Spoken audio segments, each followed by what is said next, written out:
If everyone could have a seat so we can get started.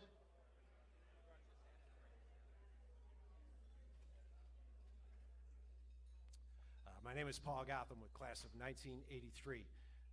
Welcome, everybody. Happy to have everyone here. Welcome.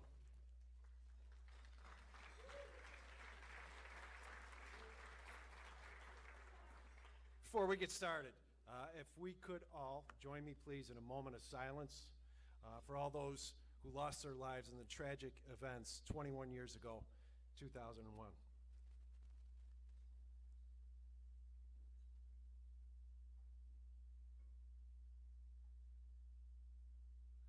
Thank you. Now, if you would please welcome current senior, Aquinas senior, Aleshka Diaz, who will lead us all in the national anthem. Aleshka.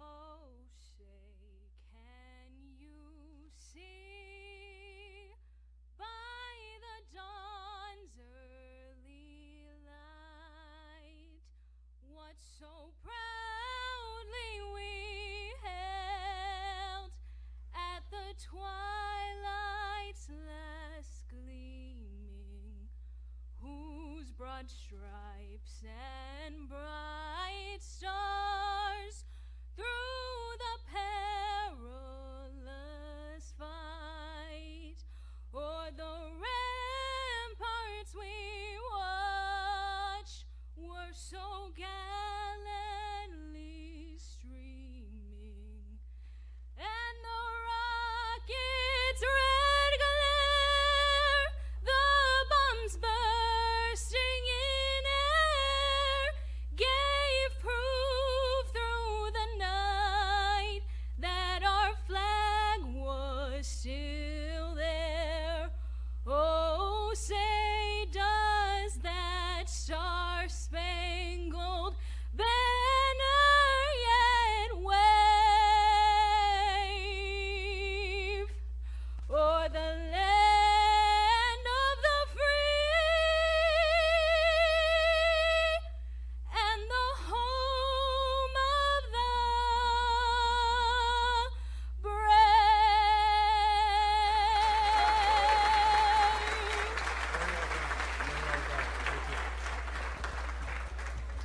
Thank you, Aleshka. Now, if you would, please welcome Aquinas Director of Advancement, Joby Knapp.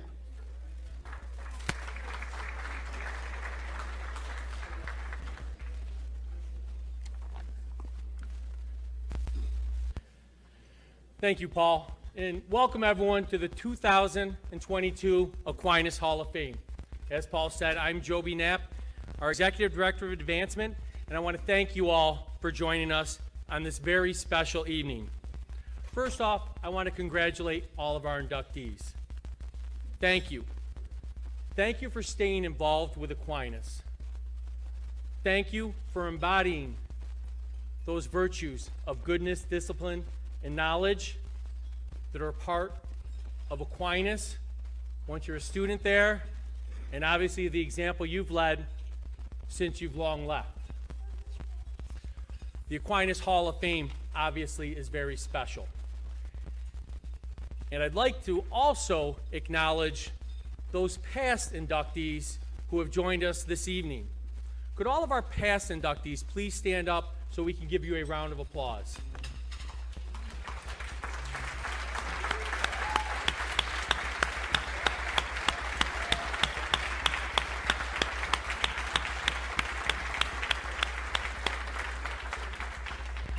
Thank you all for being here. You obviously know how special this is, and I think it means a lot to this year's inductees that you all are here. As I said, it's very special to be part of something so special as Aquinas, but also to be part of our Hall of Fame. But leave it to our students to kind of make you think a little bit. So if you've been to Aquinas recently, the Hall of Fame now is on the first floor. And it's growing, so it takes up one wall. Now we've moved to the second wall. And I was doing something the other week, and a couple students were there, and I was talking to them about it. And one of the kids said something. He said, "Sheesh, Mr. Knapp, seems like there's a lot of people in this Hall of Fame." Said it in typical way that a kid says it. And I'm like, well, no, Aquinas has been around since 1902, 120 years. But he did get me thinking. So I want to make my mother proud, former math teacher at Aquinas. And I did a little digging in some numbers. So I'll give you a quick breakdown. Let's think about the number of alumni. We've been saying 19,000 for a while now. Total alumni since we were Rochester Catholic and then Rochester Cathedral and then Aquinas. So I'm gonna be a little generous with my numbers. Sorry, Mother. 20,000. Okay? And then we've got our friends of Aquinas. All of the Basilians, the Sisters of St. Joseph, people like Kathy Lynn, who didn't graduate from Aquinas, but was on our board of trustees and was instrumental in bringing young ladies to Aquinas back in the early 80s. Then we have our parents, totally committed to sending their children and entrusting us with their education. We've got faculty, staff, and coaches, some of which are in the Hall of Fame: Ray Manuzak, Mary Lou Knapp. And then we also have benefactors who didn't go to Aquinas but continue to give to Aquinas because they believe so strongly in what we do. And that list goes on and on. So now I tallied it up. Peel back the onion, looked at our database, and I think it's safe to say in our community, since 1902, we're probably about 35,000 strong. Okay, so now as we host our 36th ceremony and induct members 186 through 194 in our Hall of Fame, you put those numbers up against 35,000, and we're at 0.0055. So less than 1% of the people in our Aquinas community are in the Hall of Fame. So that is something that makes it so special, because I don't think that when, I'll use Sister Dora as an example. Sister Dora works in our community service in our college counseling center. I don't think when Sister Dora sets out and helps our students, she's going, man, I really want to get into that Aquinas Hall of Fame. Or when Mike Nucciatelli served on our board of trustees as president, he wasn't going, that's going to get me in there. Coach Ruff, I think we might know why Wakili Moore didn't pass that much, though. I think he may have had an agenda to try to get in the Hall of Fame when he played for you. Wak, I'm kidding. I'm kidding completely. But seriously, it makes me question and think about what's so special. What's so special that we stay connected and involved with Aquinas, give back, and help out when our beloved alma mater asks? Why do we give each year to the Aquinas Fund? Or gather with your class like many of you did this past weekend for reunion weekend? Or proudly belt out the lyrics to the alma mater, even though for some of us we're cracking windows or making cats squeal? It also makes me think, well, why does someone who didn't go to Aquinas, but for 29 years has loved every single minute that I've stepped in that building? And as I think about that, I don't think I can answer that for you justly. So I've asked someone to help me. Madison Wegman, can you come help an old man out, please? Because let's be realistic. She's the reason. Alishka's the reason. Jake Wiepert's the reason back there. Emma Peterson's the reason back there. Audrey LeBlanc. They're the reason that we love this place so much.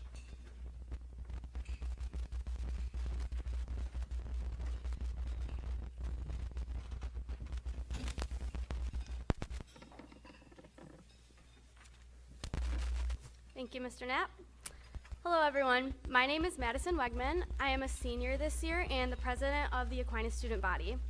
I was asked to speak to you all today as a current Aquinas student and as a representative of the Aquinas student body. I'm excited to have this pleasure of speaking with you all today and want to start by congratulating all of the Hall of Fame inductees on this special accomplishment. Each of you are an incredible role models to the Aquinas community. Aquinas is based upon the values of goodness, discipline, and knowledge. You have all proven to exemplify these core teachings and continue to inspire Aquinas students and faculty to follow in your footsteps. I've attended Aquinas since 7th grade and truly believe I could not have picked a better place to be. Aquinas provides a rigorous academic curriculum, as well as commendable instruction in character development and spiritual growth. Over the years, I have truly learned to appreciate the impact that Aquinas academics and teachings has had on my life. Academics at Aquinas flourish as a result of the teachers who put their all into engaging students and getting them excited to meet and exceed their potential. It's the extra time and effort that the teachers give at Aquinas that makes each student feel valued and special. Aquinas is designed as a college preparatory school.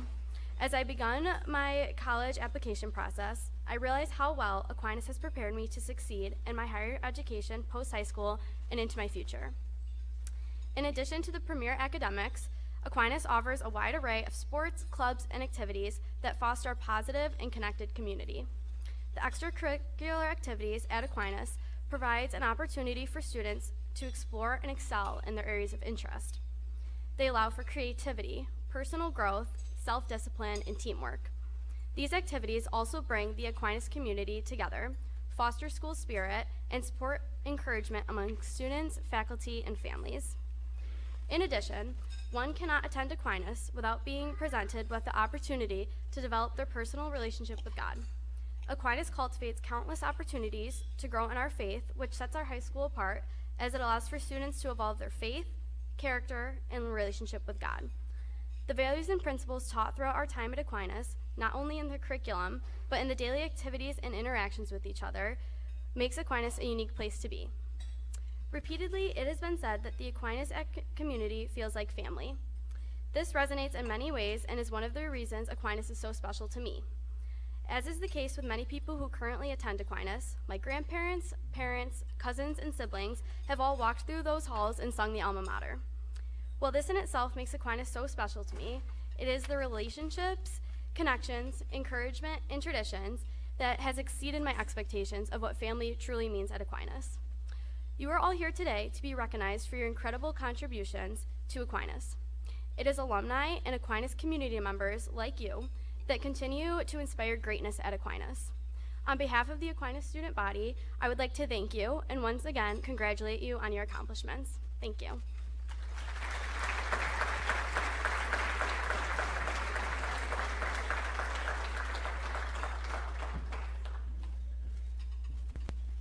Thank you, Madison. That was wonderful, wasn't it?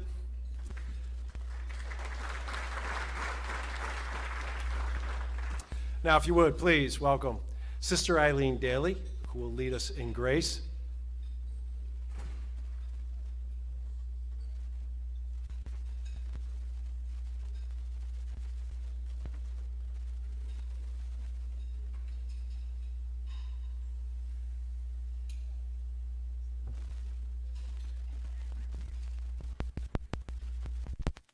I know you're in the middle of your salads and your rolls, but if you could just take a moment and just quiet yourself inside.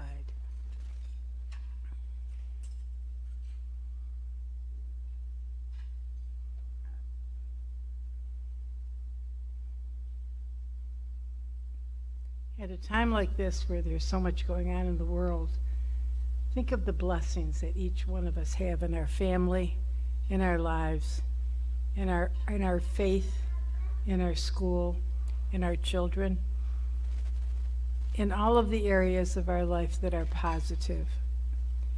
And I think if you do anything that God is asking you to do, you know that you're going to ask God to give you grace and blessings to give to others. Because what we have, we need to share. And I truly believe that Aquinas is a whole idea is asking us to do that. So I would ask you to really dig deep inside of ourselves these days and say, what can I do? Where can I be that I need to be? And at this point, let us just do the regular, bless us, O Lord, in these thy gifts, which we are about to receive from thy bounty through Christ our Lord. Amen. Enjoy your dinner.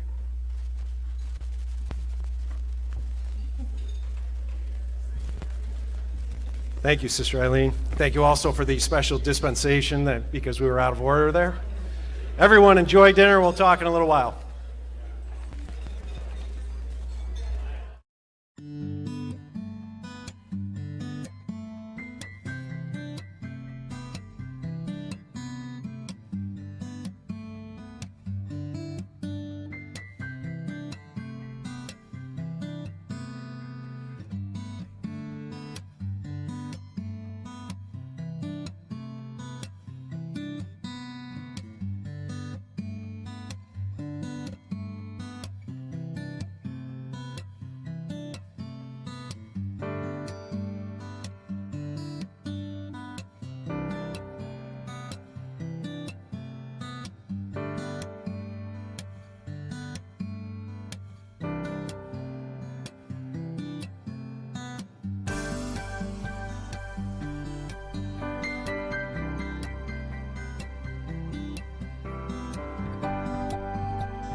All right, if we could have everyone return to their seats, we'll get to the reason why we are here tonight.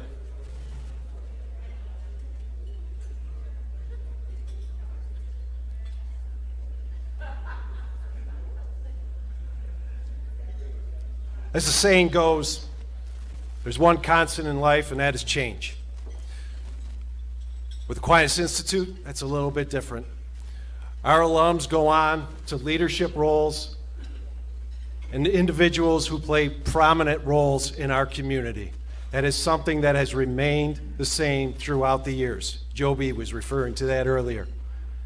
Tonight's group that we are taking into the 2022 Hall of Fame class continues that tradition. We're going to celebrate each of them individually, but if you would join me, please. Let's acknowledge the 2022 Hall of Fame class here at Aquinas Institute.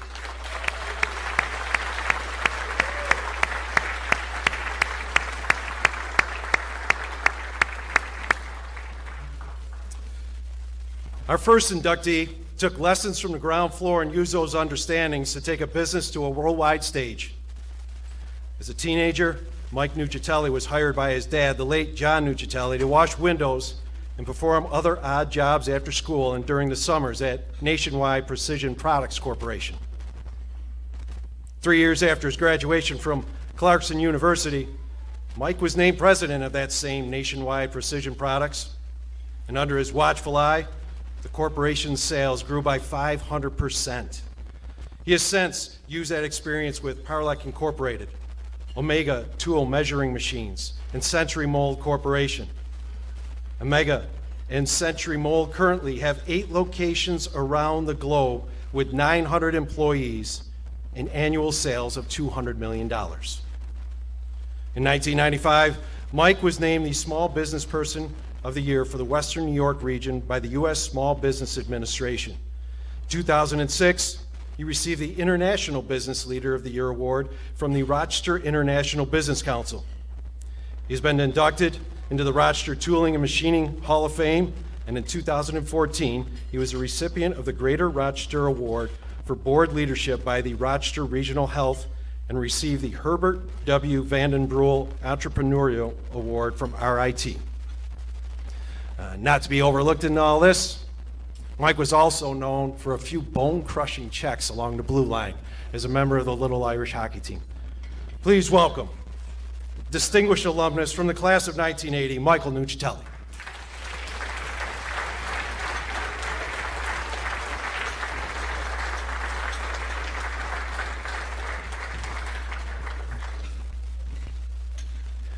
Thank you, everybody, and you know it's quite a humbling honor to have the Distinguished Alumni Award.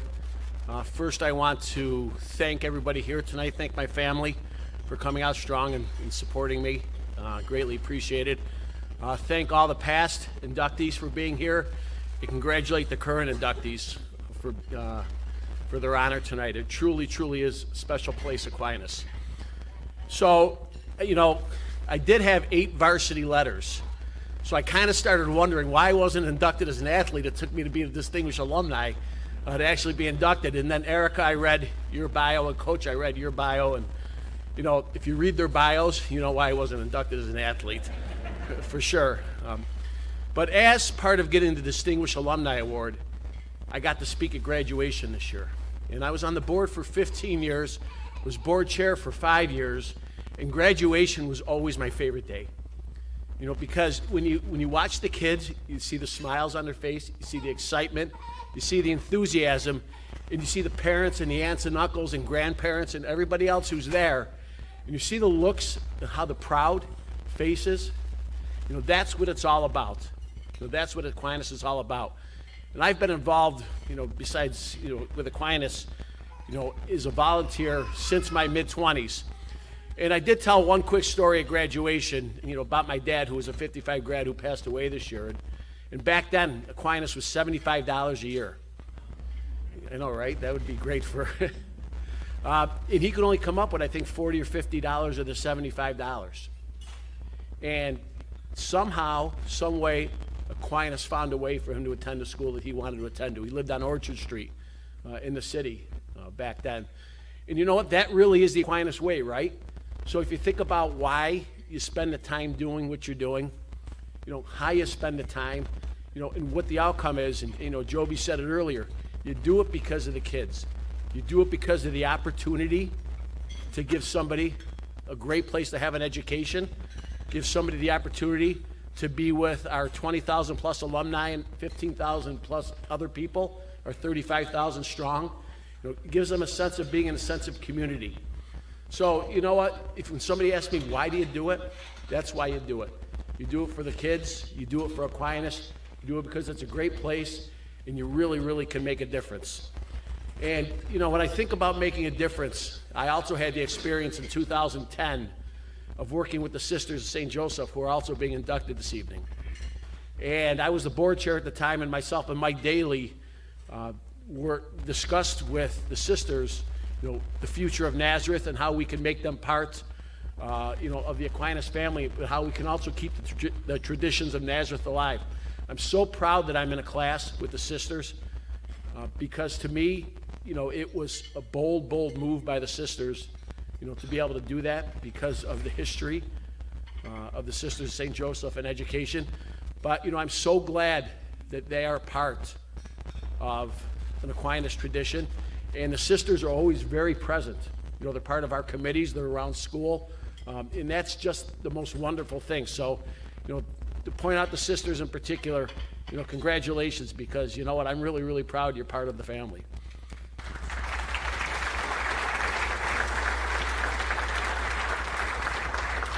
So just in closing, and I told everybody I'm going to keep it short because I know it's Sunday night, and some of you probably want to go home and watch the late football game or something. But when you do something in life, do something that means something to you. And when you do something that means something to you, it won't be time, it won't be a labor, it'll be an honor to do it. Thank you very much.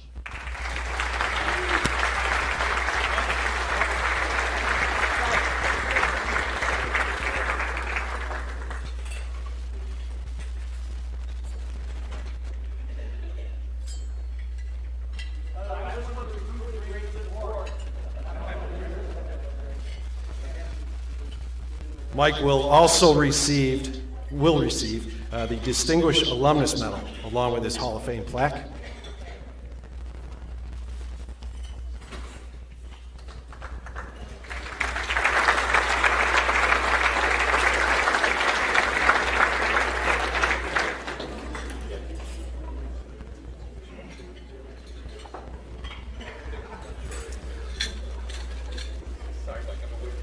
Our next inductee continues the theme of turning a part-time job into a leadership role. Jack DePeters started working at Wegmans while he was a student at Aquinas. Stocking shelves, mopping floors, and unloading tractor trailers was his introduction to a company that he helped become one of the 100 best companies to work for, as named by Fortune magazine. After attending St. John Fisher, Jack continued to work at Wegmans, going through the ranks, starting as a store manager and buyer, and eventually becoming the head grocery buyer and director of Wegmans brand. He was also the director of grocery, dairy, and frozen, before ultimately becoming vice president of store operations, a role that included managing 100 stores, 102 stores to be exact, and 50,000 people. His Ask Jack initiative allowed employees to reach out to him directly with questions and comments, contributing to that positive work environment. During his time at Wegmans, he has served on a number of United Way committees, including a tenure on the board of directors from 1999 to 2002. Jack and his wife, Donna, have been TROCO members, and he has been on the St. John Fisher University Board of Trustees since 2007. Jack, Donna, and their daughters have also established the DePeters Family Center for Innovation and Teaching Excellence at St. John Fisher University. And not to be overlooked, Jack's reception in the 1967 game against McQuaid was the difference when the Little Irish beat the Jesuit Knights that night. For distinguished career, please welcome for the class of 1969, Jack DePeters.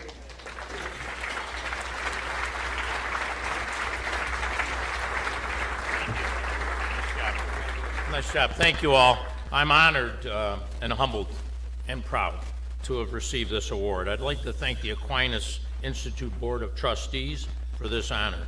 I also want to congratulate all the other recipients this evening and thank them for their contribution both to Aquinas and to the community that we serve here in Rochester. I want to thank my lovely wife Donna for 49 years, who I met ice skating at Maplewoods Park. And you remember, they may be too young out here. And my two daughters, Sarah and Laura, and my son-in-law, Sean. And all my friends, many are here today that I actually went to high school with, who still have great stories. And have been so gracious with their time and effort and guidance for me. I believe no award is ever won by one person, so I would like to dedicate this award to the Aquinas community, both near and far. I've always been inspired by the quote from Jesse Owens, who was a 4-time gold medal Olympus in the 1930 Olympics in track and field, kind of apropos that we're going to give a track award tonight here. And he said, when asked how did he do this? How did he beat the best in the world?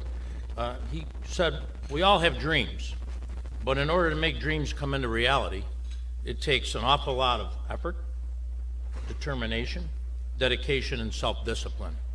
I also want to thank the Sisters of St. Joseph because they also were, I was educated by them from kindergarten to 8th grade.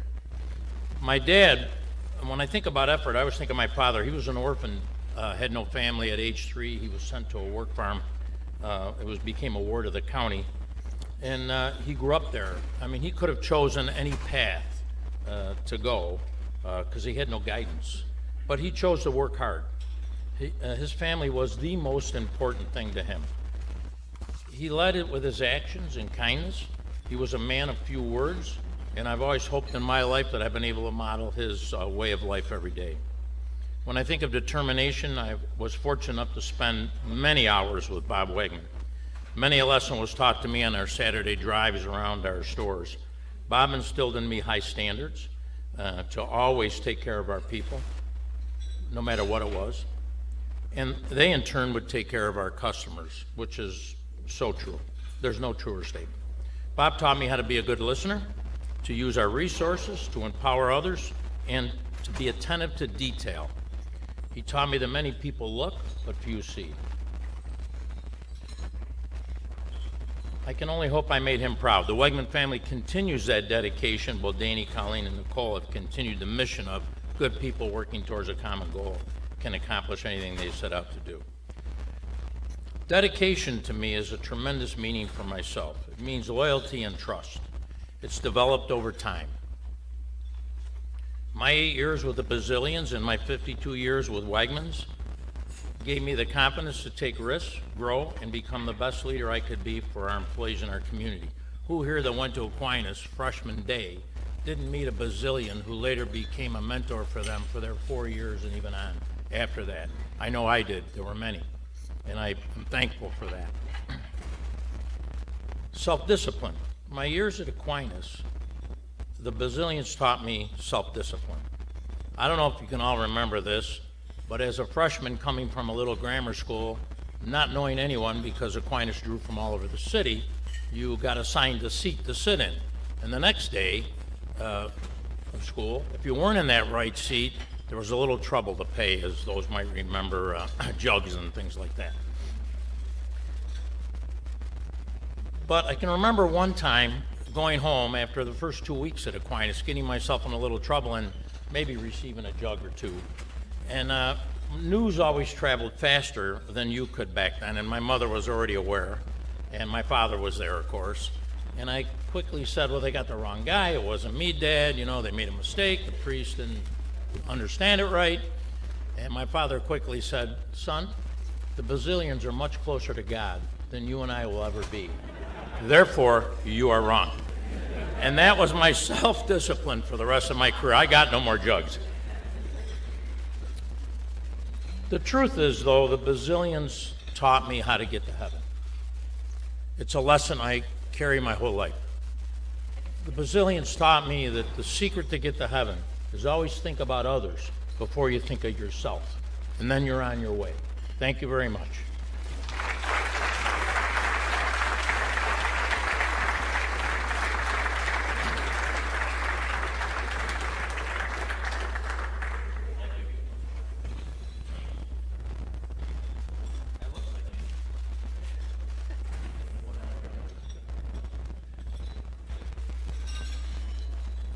So Jack and I have in common the Sisters of St. Joseph, Maplewood Park, ice skating rink.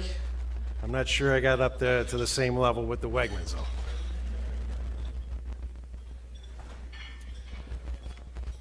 Our next inductee, I feel kind of funny introducing him because I think everybody knows him. Our next inductee has taken his gifts and talents and used them for the better of those around him. After Aquinas, Dr. Vito Quatela graduated from the University of Rochester before continuing his education at Northwestern University Medical School. After residencies at the Medical Center of Vermont and Northwestern, he completed fellowships at Tulane University and Oregon Health Science University. Dr. Quatela returned to Rochester and in 1992 began a historical restoration of the Lindsay family home on East Avenue, transforming those grounds into what is now known as the Quatela Center for Plastic Surgery, Quatela Center for Hair Restoration, Lindsay House Surgery Center, and Q, the medical spa at the Lindsay House. He has since added a second location in Victor. Dr. Quatela has been the past president of the American Academy of Facial Plastic and Reconstructive Surgery, as well as president of the International Federation of Facial Plastic Surgery Societies, among other accomplishments. Vito's work has been a constant source of help and aid in our community for more than 3 decades. For distinguished career, please welcome from the class of 1971, Dr. Vito Quatela.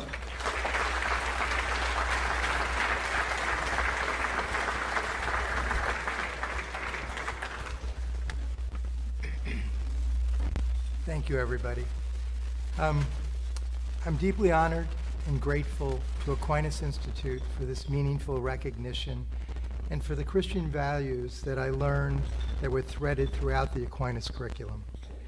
I believe in life that we are always acquiring new capabilities that open unexpected doors that lead to more capabilities. Persistence in this process leads to a discovery of a passion in your life. This passion often guides us to find a purpose or meaning for what we do. Pablo Picasso summarized it in a quote, which goes like this: "The meaning of life is to find your gift. The purpose in life is to give it away." When we first started schooling, our capabilities were very limited to potty trained, few table manners, and maybe we were conversational in command of the English language. My children were lucky. They got an early start with nursery school. My first memory of school, however, was very different. I was born of immigrant parents, raised in Little Italy in New York City. We lived with our grandparents, and English wasn't spoken at home. My parents were unaware that nursery school or kindergarten even existed. And so when I started first grade, I didn't speak English. Not having my parents to teach me English or Google or the internet, I relied on television and radio to rehearse pronunciation so I wasn't ridiculed at school. There was an extensive discussion between my teachers and parents about whether that make me repeat first grade or second grade, but somehow I squeaked by. So as you can imagine with my background, the standardized exams were not my forte, but somehow I passed the Aquinas entrance exam. Aquinas' culture was steeped in tradition. My cousins went to Aquinas. I wanted to go also, despite the fact that I lived a half a mile from Bishop Kearney and I had to take 2 city buses to get to Aquinas every day. I'm deeply indebted to my parents, Charlie and Elisa, who with a second grade U.S. education, which they got at night school, accomplished a tremendous amount. They taught me the value of a strong work ethic, honesty, discipline, to always do the right thing, and to treat people with respect. These values later would be reinforced as they resonated precisely with Aquinas' belief statements. What I didn't realize was that during my most formative years, Aquinas was about to teach me the most important set of capabilities. I was so prepared by Aquinas for all the academic rigor that the University of Rochester and Northwestern Medical School had to offer. 4 painful years of Latin with Father Burke at Aquinas made medical terminology a breeze. But more than that, I was prepared for life itself, how to interact with people, and most important, how to give back. These lessons culminated for me in my Aquinas senior year when I helped lead the Hike for Hope in Rochester for all high schools. In 1971, unbelievably, the Rochester community pledged $600,000 in pledges for the Hike for Hope that year, which went to supporting the SS Hope ship, which did surgeries that were performed all over the world. That 25-mile hike that day was capped by a concert that I helped stage at Aquinas' Holliday Stadium with Lou Gramm, Black Sheep, and Chuck Mangione. Now I'm really dating myself. But after completing my head and neck surgical residency and facial plastic surgery fellowships, I started as faculty at the University of Rochester. And with the principles of my faith and educational instruction as the foundation of my business model, I was in no time busier than my wildest dreams. After 13 years of cultivating capabilities away from Rochester, I was back home pursuing my passion in the truest sense of the word. Now, after 37 years of clinical practice, I am as passionate as I've ever been about facial plastic surgery and promoting its education here and abroad. As the current president of the International Federation, I am helping standardize facial plastic surgery and education curriculum and certification in over 40 countries. Earlier, I said that your passion often leads you to your purpose or a higher meaning in life. Aquinas' beliefs taught us that providing service to others and treating all children as equal and deserving in the eyes of God is an expression of Christ's love for us. Through my founding of the Hugs Foundation, the acronym which stands for Help Us Give Smiles, in 2001 here in Rochester, we now provide facial plastic surgeries for needy children all over the world. In 20 plus years and over 50 trips, we've been able to perform more than 3,000 surgeries to correct birth defects such as cleft lip palates and microtia, which is a missing ear deformity, in Ecuador, Guatemala, and Vietnam. I'm also very blessed to have a very supportive family. My successes have not always kept me home, as my family, to whom this award truly belongs, can attest. I wish to thank my wife, Laura, my daughters Olivia and Francesca, and my son Chase for being great enthusiasts and passionate supporters. I would also like to thank my family and friends who are here for being supportive of all the endeavors and all the craziness I've tried to do throughout my life. They've always been right there for me. I can't say enough how deeply honored and humbled I am to receive this award. I thank Aquinas Institute for all that it's done for me, and all of you again from the bottom of my heart. May God bless.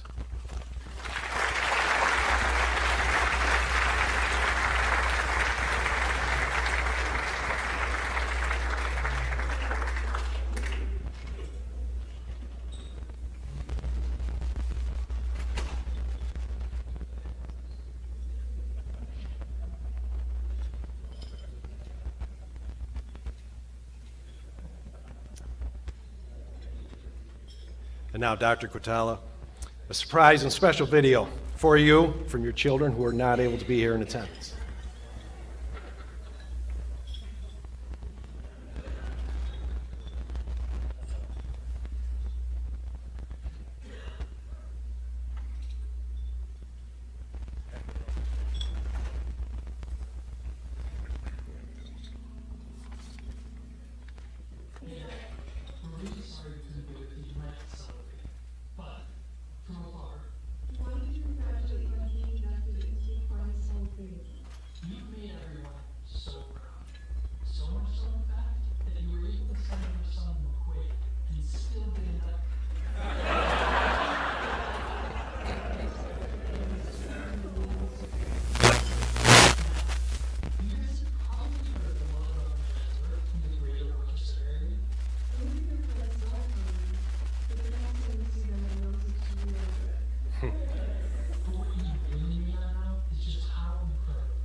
yet disciplined person that I know, and that you know where that is more evident than in your parenting.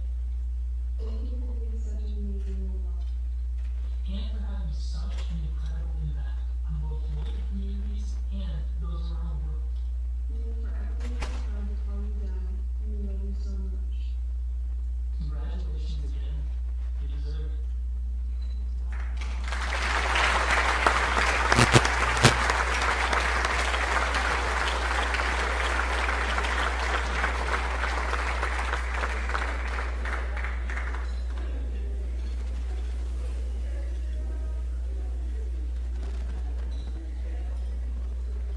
Go Sox. During his high school career, our next inductee made a name for himself on the basketball court. Wakili Moore averaged 18 points per game his senior year and helped the Little Irish to the sectional finals. He went on to St. John Fisher, where he played for 4 years and was eventually named to Fisher's Hall of Fame in 2003. And probably like Mike, was wondering, when am I going to get the call? His accomplishments on the hardwood have merely served as an opening act, though. In 2000, Wakili was named assistant principal at school number 7, just a couple blocks south of 1127 Dewey Avenue. He later ascended to the role of principal at that same 10th Ward school. In 2011, he founded the Leadership Academy for Young Men, the first public all-male high school in the state. He has since served as principal of Theodore Roosevelt School number 43 and is currently in the same role at James Monroe Lower School. Through all this, Wakili still found time for his alma mater, serving as camp counselor at the basketball camps of the late Mike Dianetti from 1990 to 2005. And he also served on AQ's board of trustees for a decade.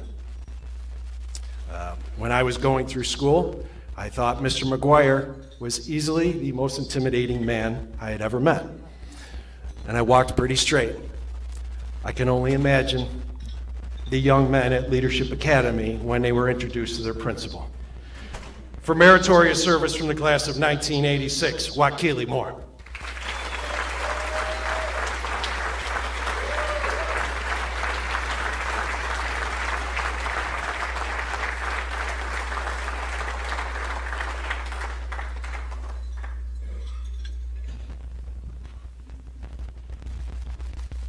Good evening, thank you.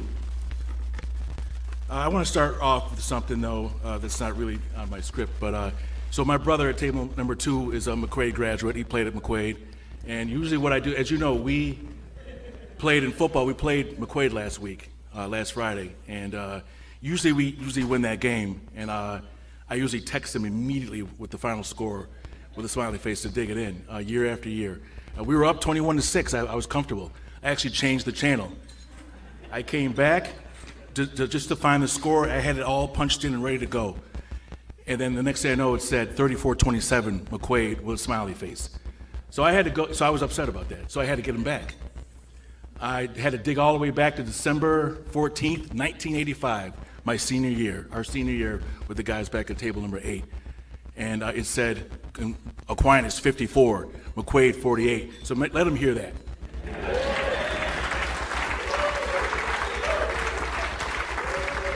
Now, I failed to mention he didn't play in that game because he already graduated.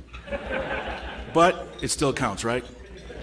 I'd like to thank Gary Moxley, class of 88, I believe, who nominated me, had the belief in me to get this great honor. Also, I'd like to thank Joby Knapp, who made the call. And, you know, he's a jokester, so I actually thought it was a prank call. I said, you got me. But I appreciate him for that call.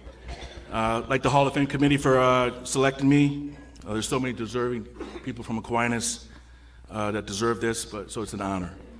And then before I go on, I would thank, again, my table too, the people that I love, that are close to me, Lee Wingo, Stephanie, my brother LD, my daughter, two of my kids, Nate and Alicia. My oldest son is not feeling well tonight, so he couldn't be here. I'm skipping Chris, I'll come back to him, okay? Thank you for being here. Also, the main people, the reason why I'm here, why I've gotten this honor, again, my parents, my brother, my coach, Mike Ruff, my teammates, and the school. Started with my parents. Couldn't have asked for better. I wish they were here tonight. I'm hoping they're proud of me. The biggest decision I felt they made for me is listening to me when I told them I was unhappy where I was and allowing me to come to Aquinas. So I love that. And also, Mr. Sadler, who's over, I don't know what number table that is, but he actually held the meeting for me to come to Aquinas. He was a little bit too serious for me, but I thought he'd tell me yes, or us yes, when they're at the meeting, but we left, and then he called my dad and said we were in, so I appreciate that, Mr. Sadler. And congratulations to you. But again, choosing Aquinas, there's some guys at Sacred Heart that I remembered is why I came to Aquinas, Ralph Murthel, Eric Lowenguth, Paul Mansarella, Pat Moynihan. That's why one of the reasons I came to Aquinas, even though they cheated us out of a CYO championship, especially Eric. He knows what I'm talking about. But thank you for that. But going on to my brother, I couldn't have asked for a better brother. He put up with all of my shenanigans when we were growing up. He was the best player in our neighborhood. Eventually became the AGR Player of the Year in Rochester. So I looked up to him and tried to be like him. And we would play one-on-one games all the time, and he would destroy me all the time. But I would make up rules. But my problem was I would start off lighting him up, and I would talk trash. I don't know why I would lose my mind, and he would get angry and just put it on me. I'd make up rules. Oh, you've dribbled 3 times, that's my ball. Or you've scored 10 times in a row, now it's my ball. I would just determine myself. I would say I'm the winner, and he was very gracious, and I thank him for his leadership. My coach, I'm not saying I'm a star, but he made me feel like a star, on and off the court. There's 2 things that he did to really motivate me over the years. The first one is when I came over to Aquinas, he said he was going to pick me up and go to school and play some pickup, and we did. And this is the way he motivated me, because I was feeling kind of good that night. I thought I shot it pretty well.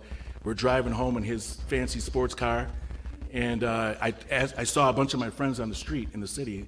I said I told them to drop me off right in front of them, and they were going, "Whoa, who is that?" I said, "That's my new coach. That's my new coach right there." And so I purposely, again, I thought I played pretty well that night. Purposely, I said, "Hey, coach, how did I play? How did I do?" He said, "Well," and right now I said, "Uh-oh." He said, "You shot it well, but you got to lose weight." Right. See how you're laughing? All of my friends fell out like Kevin Hart was performing. But that motivated me and got me going. The other way that he did this is junior year, the night before the first game at practice. I thought this was pretty cool until the end of it. He announced the starting 5, very dramatic, as you know, Mr. Coach Ruff is. He says, at guard, Eric Lowenguth. The other guard, Chris Thomas. Center, Jeff Budd, may he rest in peace. We love him. And then Al Pecora here as well. And then I was ready. He says, at the other guard, Ralph Murthel. I said, what? So again, driving all the way home, Chris, who I drove with, reminded me the whole way home, "Hey, Wak, you're not starting? You're not starting?" I said, "No, you're at the same practice. You don't have to, But that didn't last long. The rest was history. And Coach, I thank you for everything. You were there when my father passed away in 2006, and you were there again in December when my mother passed away. So I thank you for everything. My senior teammates, Chris Thomas, Eric Lowenguth, Pat Moynihan, Paul Mansarella. Ralph is not here tonight, and Tim Reinders. And then the guy who wasn't a senior, but he's not here, Mike Whitfield, like a little brother to me. I thank them for everything, especially Eric, who gave me my unwanted nickname of Sugar Bear. Another quick story about Eric. Again, he was my roommate in college as well for a little bit. He's also like a brother to me. We still remain close. Again, I didn't talk too much on the court, unlike when I used to play against my brother, but I was feeling pretty good against Wilson for the city school championship, and I was feeling pretty good. They were at the foul line, and I tapped Eric. I said, "Eric, give me the ball. Just give it to me." And he says, "Relax." And he tapped me on the back. So that was pretty funny when he did that. Again, I think Paul mentioned, we were the first, we got to the championship, first team in 65 years to get to the 65 championship. I wish we could have finished that off. We still talk about it when we see each other. But again, that was the best time of my life, those 2 weeks when we had that run. I think those guys will agree with that. Last but not least, what did this school do for me? Well, this school taught me to be competitive, to have courage, to fight when things are tough. I was actually in my senior year, I went into a AP stats class, which I had no business being in that class. There were guys in there like Paul Mansarella, and I remember I walked into that class. The first time I walked in, the whole class erupted in laughter. And I laughed, so I got relaxed. All right, guys, I'll be out of this class tomorrow. So I went to my counselor and said, I can't do this. My counselor said, no, me and your parents are in agreement. You're going to stay in this class. So I was stuck. And I scratched and I clawed and I sweated like I'm sweating right now. Through that class, that teacher pushed me so hard, and I fought to compete with those guys. And by the end of the year, I got the award for achievement in that class. I was pretty proud of that. So again, this is, like you mentioned, this is a meritorious award. So goodness and discipline and knowledge is what I got from Aquinas. Something that I've tried to give to the students that I've been with over the last 28 years. I'm forever grateful for being inducted into the Aquinas Hall of Fame. And again, I thank everyone. Thank you.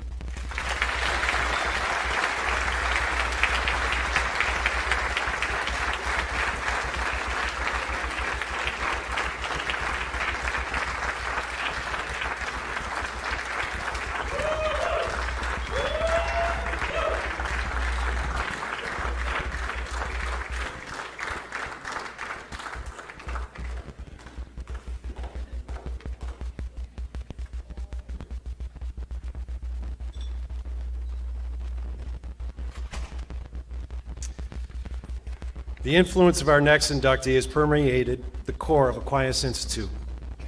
In 1913, the Sisters of St. Joseph opened Cathedral High School. That school represents the predecessor of our alma mater.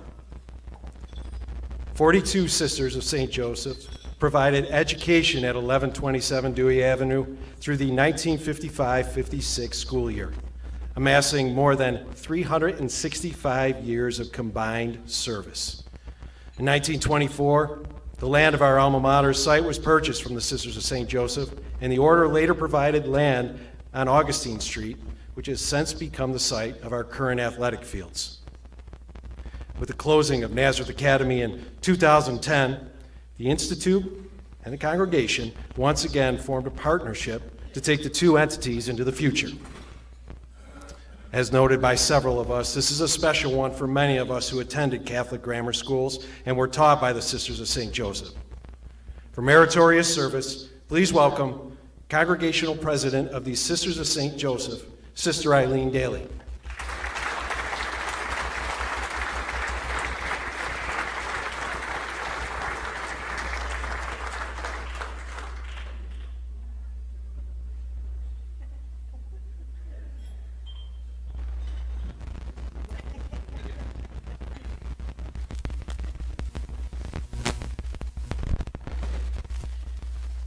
I said, really, I don't need to say anything because an awful lot has been said about the Sisters of St. Joseph from each one of the inductees. So I want to thank you for your praise. We'll take it. It's okay. But I also want to say, too, that we have this saying within the congregation that we stand on the shoulders of those who've gone before us. And that's who we stand on the shoulders of. These are the women that worked for all these years with each person in Rochester, no matter where the need was. I think really and truthfully, you know different Sisters of St. Joseph that are around the Rochester areas doing different things. And they started doing that right from the beginning. So I would say to you, thank you for the honor of recognizing the Sisters of St. Joseph. So it's not me up here, it's my congregation. But tonight we've got a table of 10 of our sisters over there who have really had some connection with Aquinas over these past years. So that we've got people that are there, some of our sisters that are there, that have been there and worked there, working with the service scholars, and are working there now with the service scholars. We had a sister there that began the Sisters of St. Joseph Women's Leadership Program, which was one thing that we did when we had the Nazareth girls come over, because we wanted to make sure that the Sisters of St. Joseph and the whole idea of the charism and the history of the Sisters of St. Joseph remained there, that we could continue to do that. And it's still going on at this point. And we've had people that are there that have been and are now presently on the board, which is a very good thing, because that helps out with making sure that the Aquinas stays right on their toes and their task. And, you know, working with assessments and checking for curriculum, futuring it. So we've always been there, you know. The history is amazing, because the Aquinas, it started out as a diocesan school, and it was really way back in 1871. And it wasn't called Aquinas at that point in time. It was called the Cathedral School, and it was at St. Patrick's Cathedral. And as it was stated, 42 sisters have been there from 1902 right through 1955-56 school year. I think Sister Agnes Catherine was the last sister of St. Joseph that had taught at Aquinas, and she passed away maybe 10 years ago, something like that. But she was still around, talking about her time for him at Aquinas as well. We also had 21 Mercy Sisters. I want to give them their due as well, that they were part of that whole thing. But the diocese ran the school until the Basilians decided that they would like to, they worked there, but then they decided they were going to take over the school in 1937. And, you know, anyone that is from the Maplewood area, you're from the area originally or family, you know the Sisters Woods? Okay. Well, that was originally from the mother house, and then it was really the beginning of Nazareth College as well. And that area then became the ground that the Basilians built their whole thing on too as well. And when they were moving out, we had looked at it again to see if we wanted to move in and take over some part of their old place and see if we could do something, but we couldn't. But I think it is a very good use right now that it is the sports field. And I think that extends back out for there. The joint commitment to Catholic education in the city of Rochester continues to be of prime importance to both Aquinas and to the Sisters of St. Joseph. And as we continue that commitment, Aquinas is continuing on, as is Nazareth Elementary School and Flower City Park, still in the Maplewood area and still committed to city education. We are so grateful that we have the two combined places right there that take care of children that need good education. I just want to thank you to really be able to continue to know that this is where our time is going to be, our hearts are going to be, is in the education of children. And thank you for at least recognizing and honoring the Sisters of St. Joseph in the past, the present, and hopefully into the future. So thank you, one and all.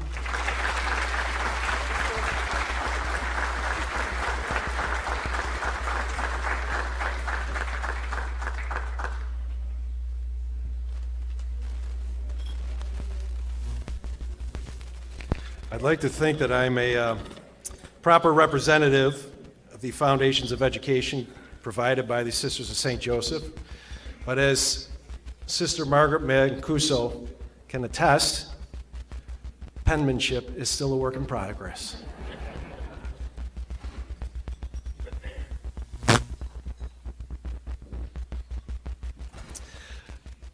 For those of us who can remember the previous gymnasium at 1127 Dewey Avenue, the athletic director's office occupied a space in the corner at the foot of a small set of stairs heading out to the back parking lot.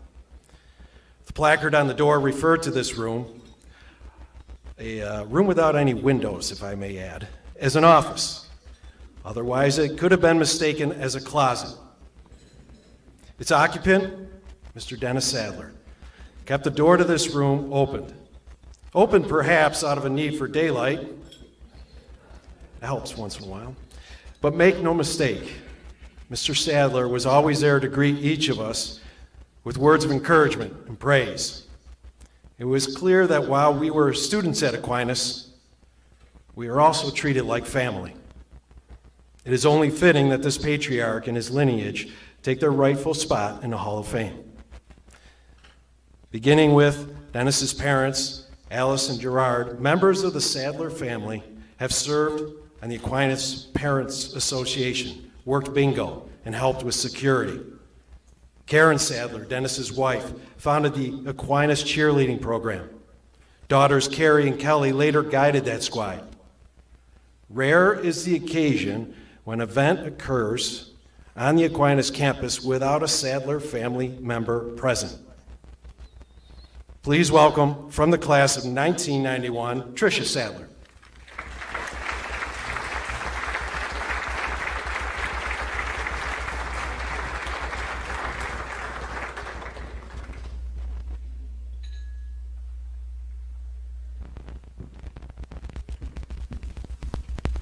All right, this can't be that bad. I deal with 6th grade all day. This is easy. All right, so on behalf of my parents, Karen and Dennis, sisters Jennifer, Katie, Carrie, Kelly, and Tracy, brothers-in-law Mark and Nick, family, and Dave, family and friends, I want you to all know how grateful and humbled we are by this honor. I also need to give a shout out to my nieces and nephews who would have loved to be here, but in our tradition, it is a school night. So Haley, Mackenzie, Hunter, Sydney, Gerard, Lucy, Adel, and Lager. They quickly have learned how much Aquinas means to our family, and of course, Grandma and Grandpa.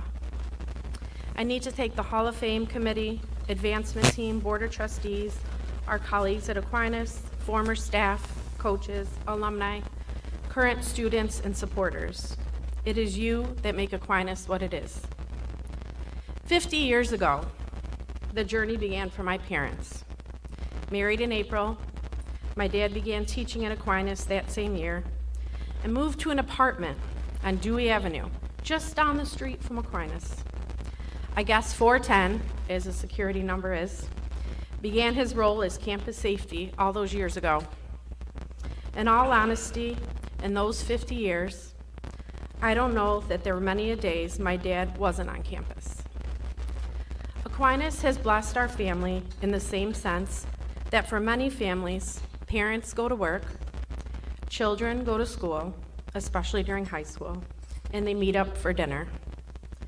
We, on the other hand, spent many days, evenings, and weekends together at 1127. And we're lucky enough if everyone was home for dinner, right, Mom? Yes, it became a running joke as kids, as Dad would call and say, "I'm just walking out the door." We quickly learned this meant he'd be home in about an hour. He would always find one more thing to do. Stop at one more game, or talk with one more student or staff member.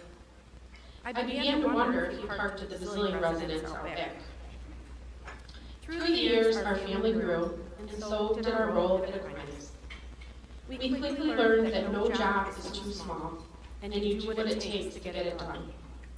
The work ethic and loyalty to we, as we often call it, the Institute, is probably why myself and my sisters have been at the same employer for so many years.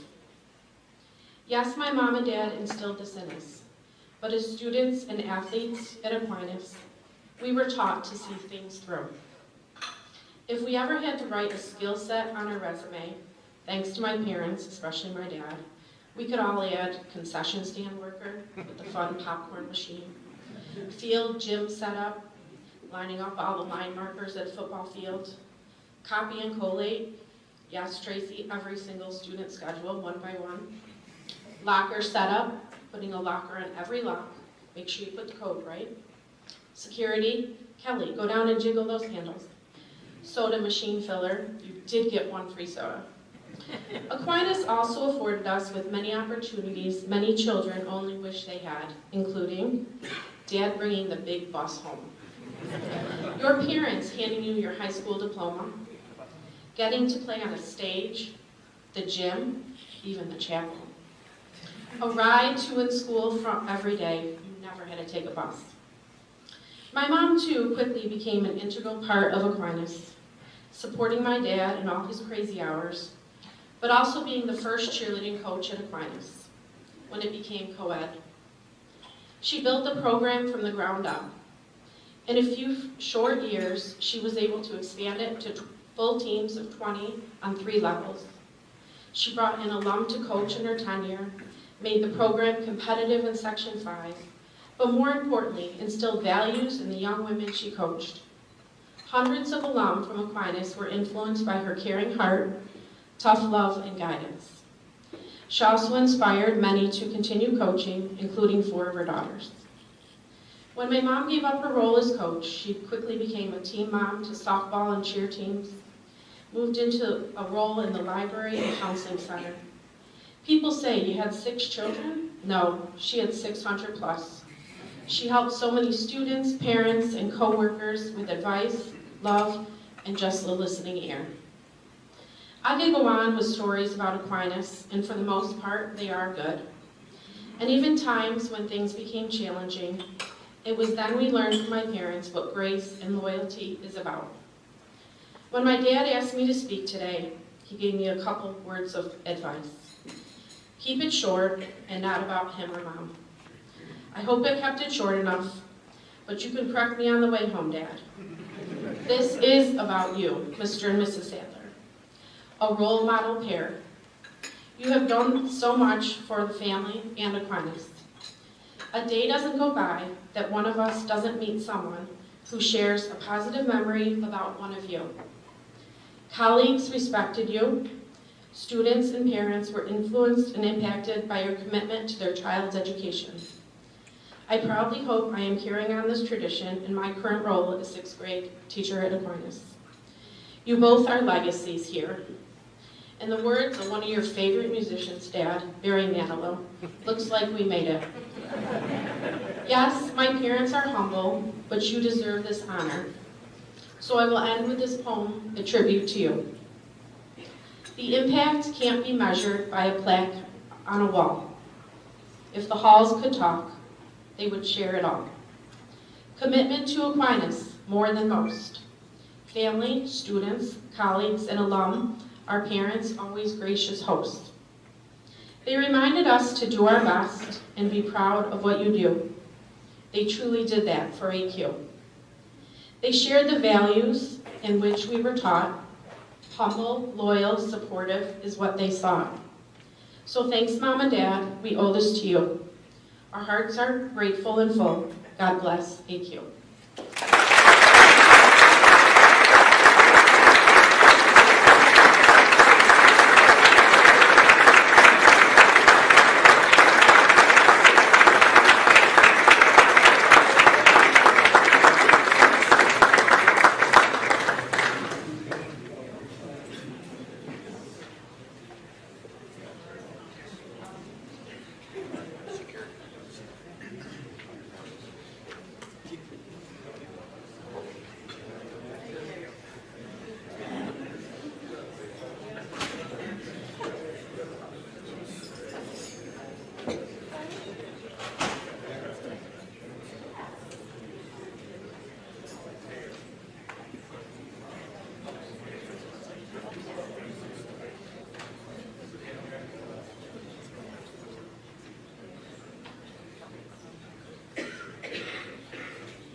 Our next inductee spent just 3 years at Aquinas, but the late coach, Harry Mickey Connolly, left an indelible mark on the Little Irish football program.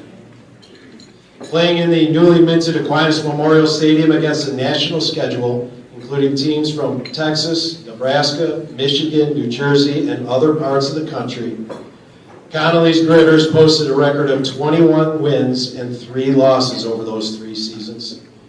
His 1950 Aquinas team reached the #1 national ranking. 3 of Connolly's players, Don Hollader, Jack Lee, and Frank Vericoni, went on to earn All-American honors in college. Vericoni and Lee Riley later played in the NFL, with Vericoni earning 4 Pro Bowl nominations in an 11-year professional career. Connelly later became the backfield coach at Indiana University and head coach at Xavier University. He eventually served as athletic director at Southeastern Massachusetts University, where he was one of the first administrators in the nation to promote women's equality in college athletics. Please welcome, from the class of 1951, speaking on behalf of Mickey Connolly, one of his players, Joe Miller.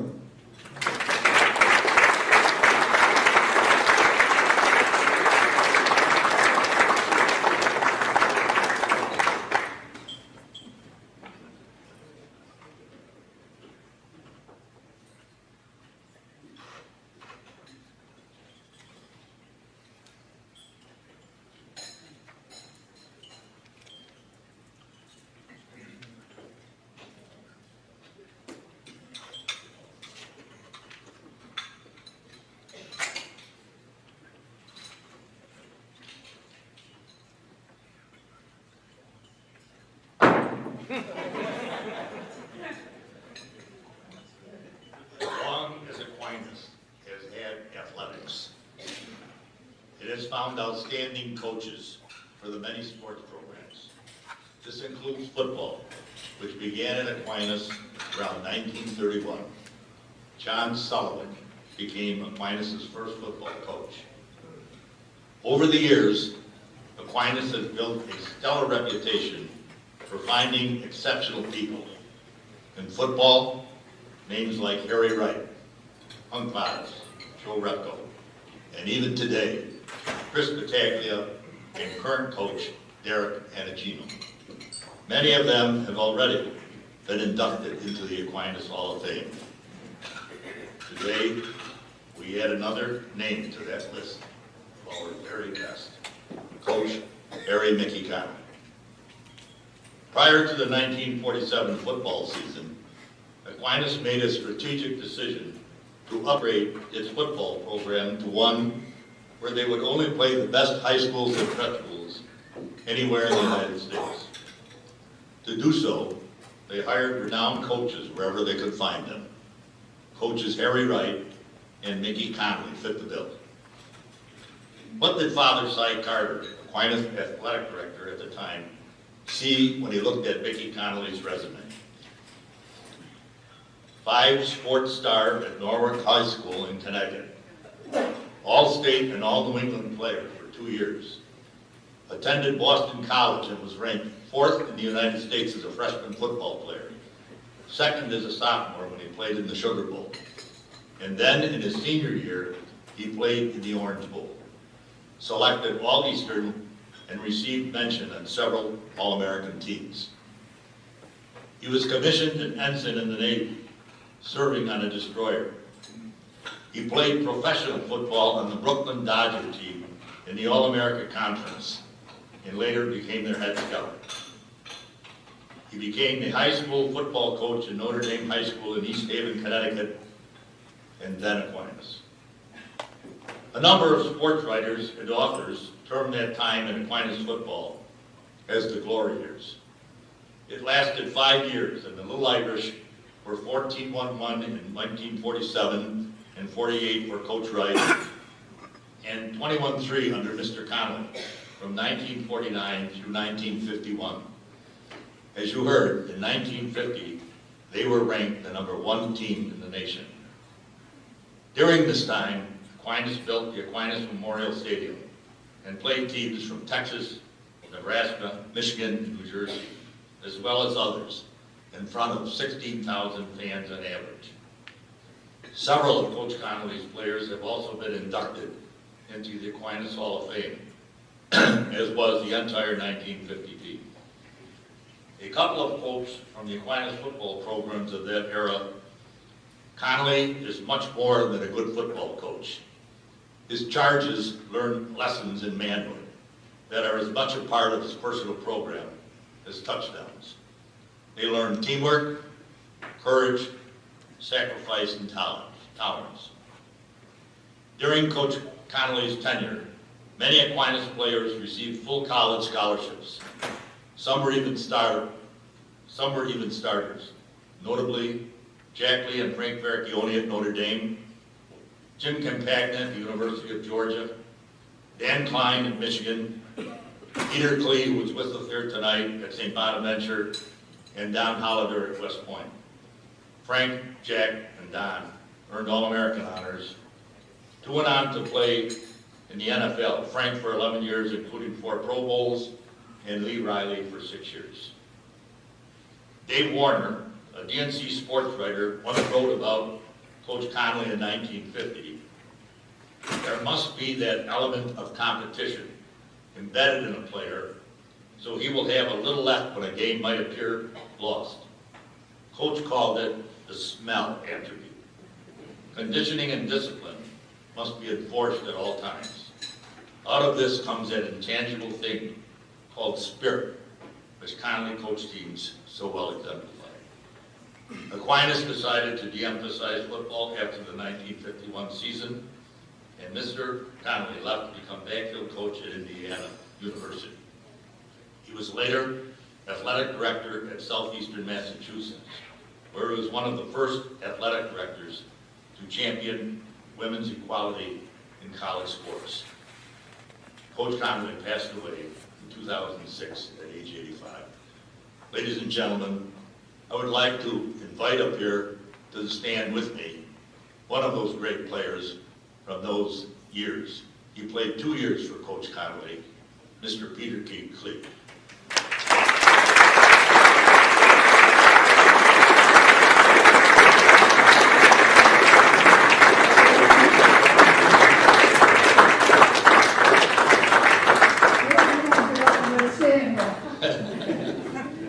I might add that this sprightly young man working up here is 90 years old.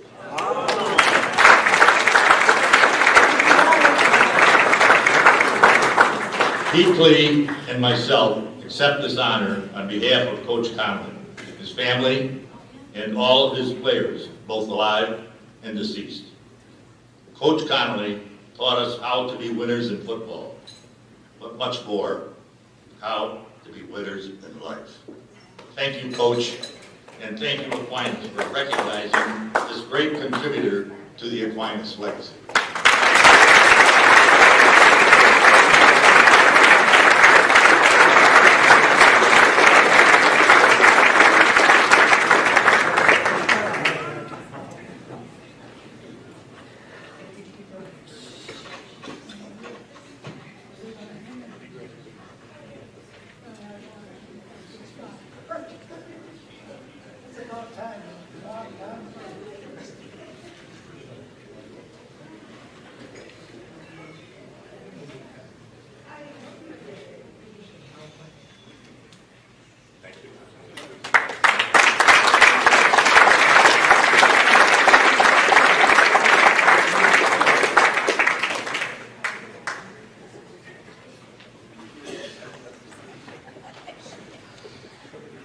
Instead of shrinking under expectations, our next inductee added to a tradition of excellence at Aquinas. When Erica Henderson arrived at 1127 Dewey Avenue, championships were an annual occurrence for the Little Irish girls soccer team. Henderson added to those banners.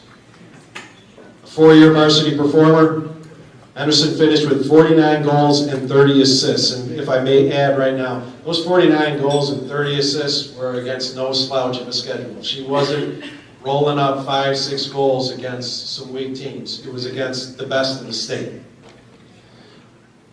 She led the Little Irish to 3 sectional titles and 1 state championship, earning a pair of AGR selections, including Player of the Year recognition in 2006. Also while at Aquinas, Erica boxed for 4 years, earning the Freshman Fighter of the Night and Muhammad Ali Award as a senior. She went on to West Virginia University, where she helped the Mountaineers to 4 NCAA tournament appearances and 2 Big East titles. In 2010, Erica earned second-team All-Northeast Region honors. She was drafted in the Women's Professional Soccer League and had a pair of stints with the Western New York Flash and another season playing professionally in Iceland. Erica has worked patrol for the Monroe County Sheriffs since 2016. Among her responsibilities include that of field training officer, defensive tactics instructor, physical training instructor, a general topics instructor, and a member of the crisis intervention team. Erica is also the Monroe County Sheriff's Office LGBTQ liaison. Please welcome the class of 2007, Erica Henderson.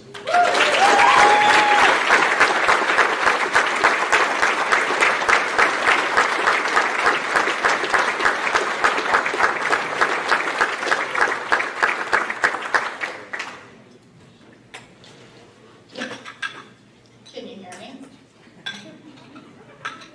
Papa, can you hear me? Okay. I have to ask him because he's been like over there trying to hear everyone. But you can. All right.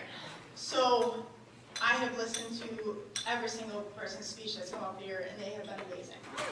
So at the end of the day, I can just hope to follow suit and stand respectfully in front of everyone today. Firstly, I must say that I am incredibly humbled, honored, and at the same time very excited to be in your midst as the Aquinas Hall of Fame inductee today. As I do so, I wish to recognize the presence of the other inductees: Harry Connolly, Jack DePeters, Wakili Moore, Michael Nucciatelli, Vito Quatela, the Sadler Family, the Sisters of St. Joseph, and the 1976 track and field team, and congratulate them on their induction as well. I wish to recognize all of you in attendance here tonight. Ladies and gentlemen, my acceptance and receipt of this honor will not be complete without reminiscing what has led us here today. When I graduated Aquinas in 2007, I would have never dreamt to stand here in front of them, especially all the great athletes that have gone through the Aquinas program. Having entered in 2003, I was too well aware of all the statistics that came through Aquinas. You know, the state championships that the women's soccer, the girls soccer team had gone on to win, the sectional titles, and all those achievements. And I couldn't wait to be a part of it. When I started Aquinas, I knew I was like 12 years old running around. Oh, yeah, that's gonna be me. But I was like, you're little, but I'll figure it out someday. I thought that becoming a starter as a freshman was gonna be the tip of the iceberg, and little did I know it was gonna lead to so much more.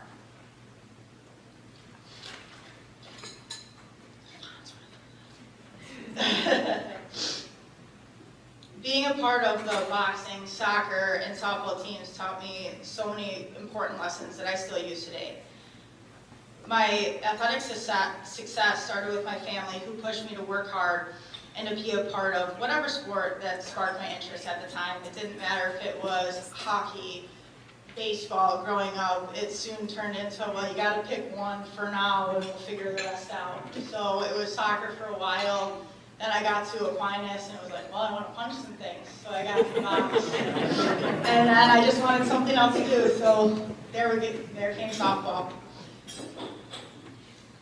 But from there, my parents became, my teammates, my friends, the people that I not only looked up to, but I respected on such a level that built this cohesiveness that only generated success.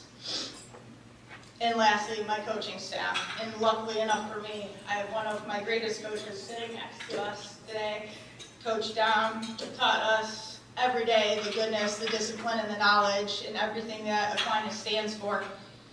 And that became necessary for success, not only individually, but as a team. By cultural standards, people look at success as how many goals can you score, how many games can you win, how many championships can you have.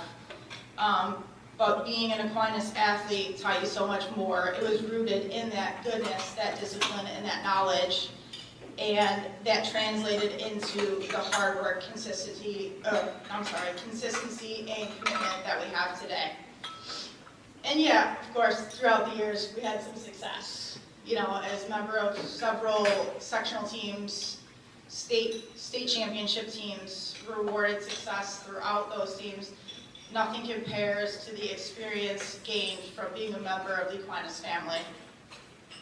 So again, I would like to pay tribute to all those being honored tonight and all those people here in attendance today. I want to thank my family and my friends who provided me with the love and support necessary to achieve this great milestone. And lastly, I would like to recognize the Aquinas Hall of Fame Committee and thank them for selecting me to be a recipient here tonight.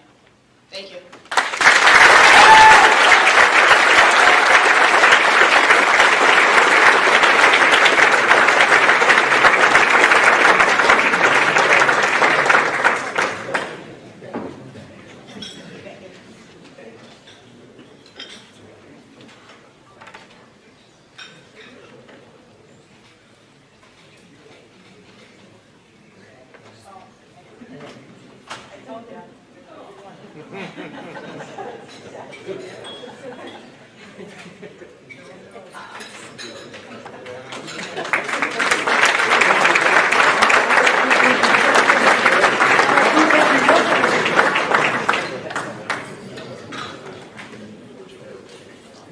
Our final inductee tonight, the 1976 track and field team, won the first sectional title in school history. It'd be hard for us to believe it, that it didn't occur until 1976 because might be some private schools, or some public schools, excuse me, that aren't real thrilled about private schools playing in sections. I know that's hard to believe.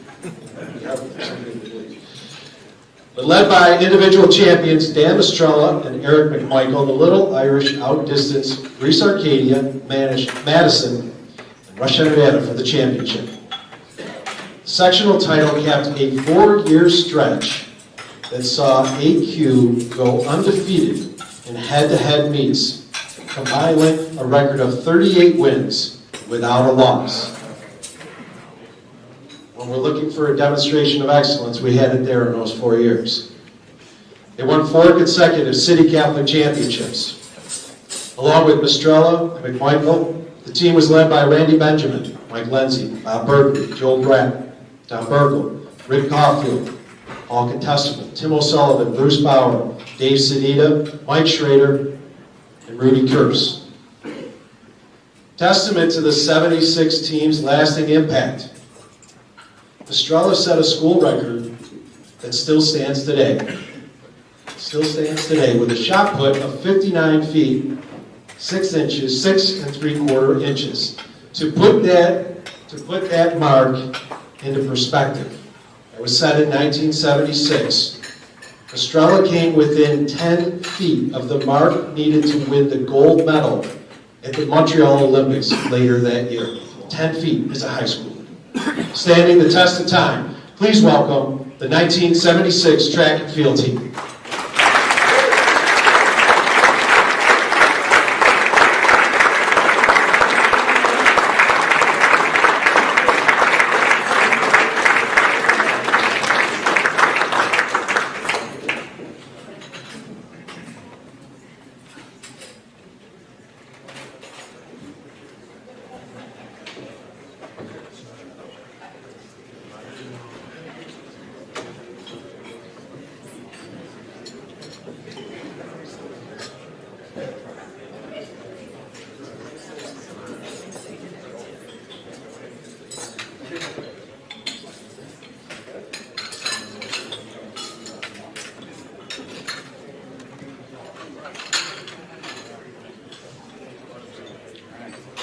We have moved that slow in high school, we probably wouldn't want any. Well, thanks, Paul, and thanks to all who were on the committee who awarded us this honor. Thank you especially to Kelly Connolly for help pulling this whole thing together and getting us guys here.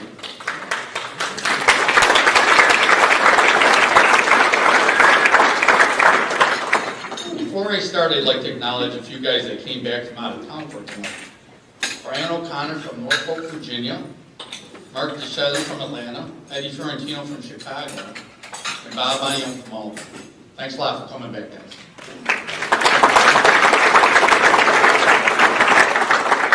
A few years ago when the track was named for Father Wesley, my daughter said to me, "Dad, you sure have a passion for both track and field and Aquinas." Yes, I do. And tonight, I'm lucky. I get a few minutes to talk about both. So here we go. How many people here tonight know what a power Aquinas was in track and field over the years, and specifically back in the late 60s through the 70s? The Aquinas track and field record boards for boys and girls are at the entrance to the stadium. They were constructed when the track was named in honor of Father Wesley. When you do get some time, please take a look at those boards. The times and distances from the 60s and 70s are amazing. Our President Ray Shea is on that board. Current AQ students are so fortunate to have a beautiful track and field facility behind the school. All of us up here and many alumni here tonight have to laugh, however, when we think about what we had during our time at the school. Anyone remember a track back then? What I remember was maybe a one-lane dirt track behind the priest house.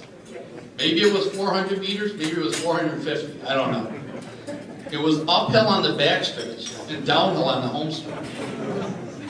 Shot putters threw on the tennis courts next to the priest house. Jumpers were in the priest house parking lot. Distance runners ran through the woods. Not to worry, however, we did some of our practicing doing loops on the upper end of Seneca Parkway. And we jogged up to Jefferson High School many times and ran on a nice all-weather track. We had no home meets, but that didn't matter to any of us. Who knew that when we entered the school as freshmen in 1972, that we would never be defeated as a track team? Spring track our freshman year, we had easily 50 boys out for the team. Most importantly, however, we had a fantastic coach, Hall of Famer Father Michael Wesley. One freshman meet in particular stands out to this day at all the guys. CBA of Syracuse, Christian Brothers Association, boasted a freshman team as large as ours, and we're on a 10-year undefeated streak. Our freshman team at the time was in the midst of a 6-year winning streak. Since we didn't have any meets locally, Father Wesley called their coach and he asked for a head-to-head competition meeting. They accepted on the condition that we travel to Syracuse for the meet. So we piled 50 kids on the bus and headed off to Syracuse. Bottom line, it was a great meet. We went back and forth, very exciting, until the last event, the 1-mile relay, where we prevailed by a couple of points. We were only freshmen, but that meet served as an impetus for the next 3 years. 1973 proved to be a landmark year for Aquinas sports teams and all over Catholic schools as well. In the fall of '73, Catholic schools were finally allowed to compete for Section 5 championships. If that did not happen, you would not see the many banners that we have up in the gym today. Fast forward to the spring of '76. The varsity track team was on a 3-year dual meet undefeated streak. As the team started the spring season, pressure was on to keep the streak alive. At the time, we had another great coach, Eddie Mancuso, who was in his second year in charge, and we had many great assistants as well. We cruised to that season undefeated and crushed McQuaid, continuing the undefeated streak up to 38 meets. 4 years, never a dual meet loss. We were loaded with sophomore, junior, and senior talent that year. Had great sprinters, high jumpers, long jumpers, triple jumpers, hurdlers, pole vaulters, really good distance runners, half mile, mile, 2 mile, every event. Although we were loaded with exceptional talent, we'd like to mention a couple athletes in particular who were sectional champs. First, Eric McMichael is not here tonight. Eric won the sectionals with a high jump of 6 feet 4 inches. What do you think about that? Second, of course, Danny Mistrella, one of the most dominant shot putters in Section 5 history. In track, he won the sectional indoors championships, 1975 and '76. Won the outdoor sectionals both years as well. And Dan still holds the 6th best shot put ever in Section 5 history with that 59-foot, 6-inch throw. Crazy to think after 46 years, he's still on the list. I think, you'll guess which guy is Danny Estrella. It wasn't me. I still got 1 or 2 shot, but they're still circumnavigating the globe. So. Dan used to enjoy bench pressing us too. Yeah, it's kind of a show off. Third, and Bob Mercury was the lead speaker here. Bob's pretty modest. A little about Bob. Bob ran every season of cross-country indoor track and outdoor track, so 12 seasons of running. His senior year, he ran the 2-mile in 9 minutes and 29 seconds. Now, for those of you who aren't really into track times, I'll try to make it a little clearer. It's like running a 4-minute and 45-second mile, and then coming to the finish line, and someone telling you, run another one, and you ran 4:44 the next mile. Put another way, he had a 2-mile average speed of 12.6 miles per hour. This is confirmed by our team physicist, Dave Sadita. So if you ever get in your car and want to see how fast it is, set your speed control at 12.6 miles per hour, and you'll see how fast it is over 2 miles. Finally, the main reason tonight, in 1976, after 4 years of undefeated dual meets, June 5th, Brockport State, we finally won the first sectional title of any sport in AQ history, the Aquinas track team. Aquinas sports teams have won many sports championships since 1976, but one team had to win the first. That was us, the 1976 Aquinas track team.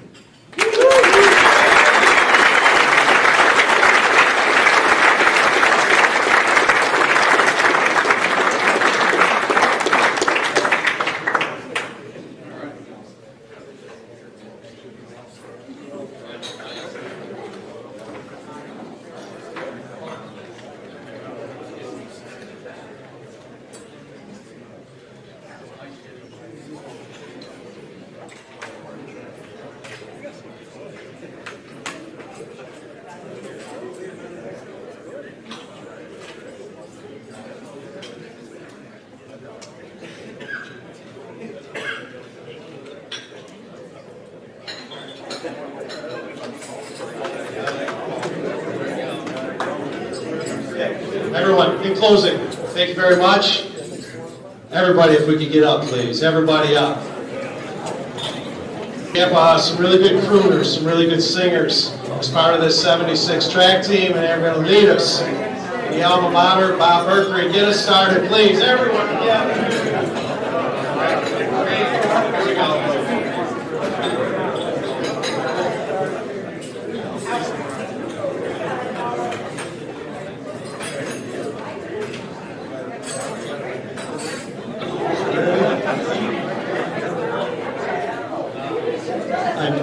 Now place of reverie, praise thee and uphold thee. In reverential affection, we decide intention. Always to strive for that which we were made for. Of Aquinas evermore. Dear alma mater, may you know ours. Be understanding, be one commanding, and of those striving, be the one surviving, triumphant over all.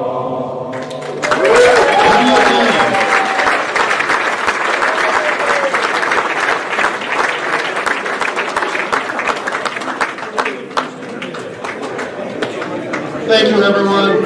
Drive home safely. Forevermore.